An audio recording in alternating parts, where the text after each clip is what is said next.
Assalamu alaikum students, I am from the staff of American Islamic School. Subject is English Literature, New Oxford Modern English for class 7. Today our lesson is about unit number 5, Amir's Cafe. Open to page number 58. Let's open.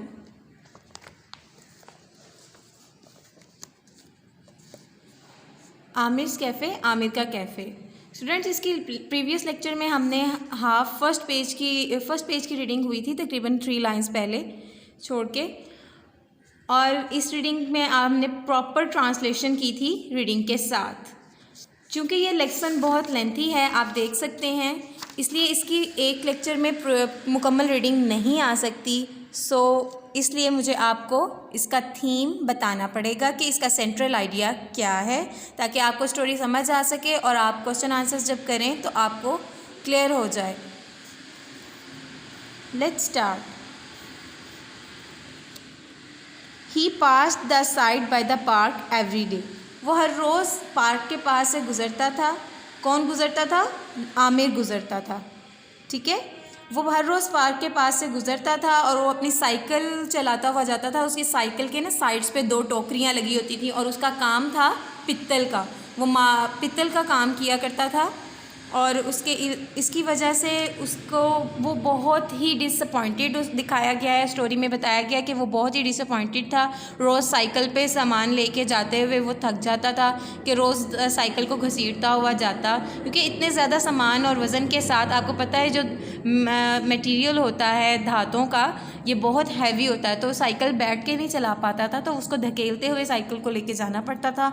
और फिर उसके बाद वो जो सारा procedure होता है फ़रोख्त करने का, वो उस चीज़ से बहुत बेजार हो चुका था। उसके दिमाग में बहुत बेजारी थी और वो मंसूबे बनाता रहता था। फिर वो जब घर आता है थका हारा, तो अपनी वाइफ के साथ डिस्कस करता है कि वो के हालात बदल जाएंगे और वो एक कैफ़े बनाएगा, वो एक औरत से घर ख़रीदेगा। उसकी और जो बीवी है वो ये सुन के बहुत हैरान परेशान हो जाती है। वो कहती है, हाँ, जैसे कि तुम डेली खाली पुलाव बनाते रहते हो, इस तरह से अब तुम फिर सोच रहे हो। तुम अपना जो माइंड है वो अपनी काम से ना हटाओ और अपना काम प्रॉपरली करते रहो। वो कहता है कि वो जब उसकी आंखों में इतनी बेयकीनी देखता है तो वो फिर उसको कहता है कि ऐसा कुछ भी नहीं है जैसे तुम सोच रही हो। मैं जो ये ख्वाब नहीं है या खाली पुलाव नहीं है, मैं वाकई ही ऐसा करके दिखाऊँगा। मैंने बैंक में जो है फ़िक्स डिपॉज़िट किया हुआ है और मेरी वहाँ पे अमाउंट है, और उसके अलावा मुझे बैंक लोन भी दे देगा अगर कोई कमी बेशी हो जाएगी। और मुझे पता लग गया है कि वो जो शहतूत के दरख्त वाला जो घर है जहाँ पे पहले हमारे बच्चे खेला करते थे, वो मैं ख़रीद लूँगा। वहाँ पे मैं अपना कैफ़े बनाऊँगा आमिर्स कैफ़े के नाम से। तो वो कहता है कि फिर और वो औरत से मेरी बात हो गई है, वो कह रही है कि वो मुझे मौके की मुनासबत से वो घर भी दे देगी और जैसे ही मुझे मेरे पास अमाउंट कलेक्ट होती जाएगी मैं उसको पे करता जाऊँगा।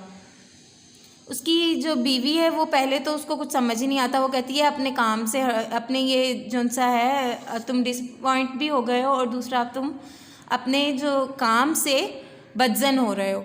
तो वो कहती है, ऐसा ना करो, अपने काम की तरफ ध्यान दो। वो जब उसकी आंखों में फिर दोबारा से इतनी बेयकीनी देखता है तो फिर वो उसको यकीन दिलाता है कि वाकई ही वो ये सारा प्रोसीजर तय कर चुका है और वाकई ही वो ऐसा करेगा।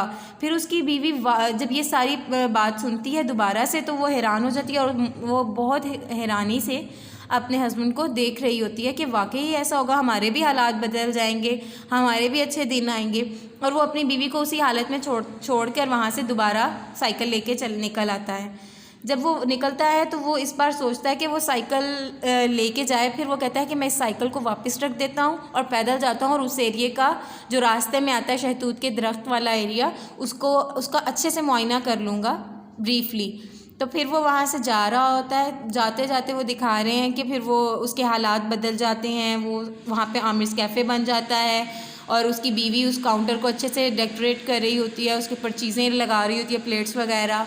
फिर एक शेफ़ का बताया गया है कि उन्होंने एक जो है शेफ़ खानसामा रखा हुआ है और कुछ वेटर्स हैं जो कि टेबल्स के ऊपर सर्विंग कर रहे हैं। उसके अलावा वहाँ पे तंदूर लगा हुआ है और इस तरीके से रोटियां निकाली जा रही हैं। और ये भी बताया गया है कि कैफ़े के बाहर एक लाइन लगी हुई है लोगों की जो मुंतज़िर हैं कि कब ये जो टेबल्स हैं फ्री हों और हम जाकर इधर बैठें और इंजॉय करें मील को। इसी तरीके से ऐसे वो सोची जा रहा है और दिखाया जा रहा है, ये सारी उसकी सोच है। अचानक बताते हैं कि वो उसका ध्यान रोशनियों की तरफ पड़ता है, उसको लगता है जैसे उसकी आंखों में रोशनी जा रही है, तो वो अपनी इस सोच में मज़ीद मगन होता है। उसका वो अभी इस ख्याल से पूरी तरह से बाहर नहीं आया होता कि एक ट्रक आ जाता है और वो ट्रक जो है उसकी इतनी तेज़ी से आ रहा होता है कि वो अपने ख्याल से बाहर ही नहीं आ पाता और अपनी सोचों में ही गुम होता है और वो ट्रक के नीचे आकर उसकी डेथ हो जाती है, वो अंधेरों में गुम हो जाता है। यानी कि ये बताया जा रहा है कि वो एंड पे मर जाता है। और बेसिकली ये पूरा कैफ़े का जो स्टोरी है आमिर कैफ़े की, वो उसका ख्वाब होता है, ख्याल होता है और वो हर तरह से इस ख्वाब से बाहर नहीं आना चाहता होता और इसको पूरा करना चाहता होता है, लेकिन एट लास्ट ये हो नहीं पाता और इसको इस चीज़ का बहुत अफसोस होता है और वो अपनी बीवी को भी उसी सोच की हालत में छोड़ के जाता है। एंड इसका यही बताया है कि वो जो सा रंगीनियों में खोया हुआ था, कैफ़े की सारी जो उधर जो हाँ सिचुएशन थी उसको एंजॉय कर रहा था जो उसकी सोचों में थी और इसी सोच के साथ वो ख़त्म हो जाता है। ये देखें बता रहे हैं व्हेन वेंट आउट कम्प्लीटली, जब इससे पहले कि वो बाहर आता, ब्लैकनेस यानी अंधेरा इन्वेलप्ड आमिर्स वर्ल्ड, और उसकी दुनिया में अंधेरा छा गया क्योंकि वो इस दुनिया से जा चुका था, आंखें उसकी बंद हो गई थी, इसलिए उसकी दुनिया में अंधेरा छा गया। होप कि आपको इस लेसन की समझ आई होगी और मैं उम्मीद करती हूँ कि आपको कोई प्रॉब्लम होगी तो आप डिस्कस करेंगे। जैसे कि आपको बताया गया था, आपके पेरेंट्स को पहले मीटिंग में भी क्लियर किया गया है कि जब आपको कोई प्रॉब्लम हो तो आप स्कूल से रब्ता कर सकते हैं, अपने टीचर्स से क्लियर कर सकते हैं।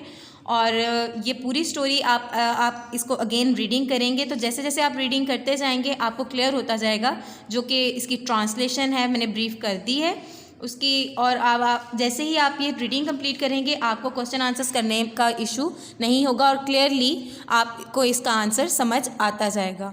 Hope you will understand. Stay safe and healthy. अल्लाह हाफिज़।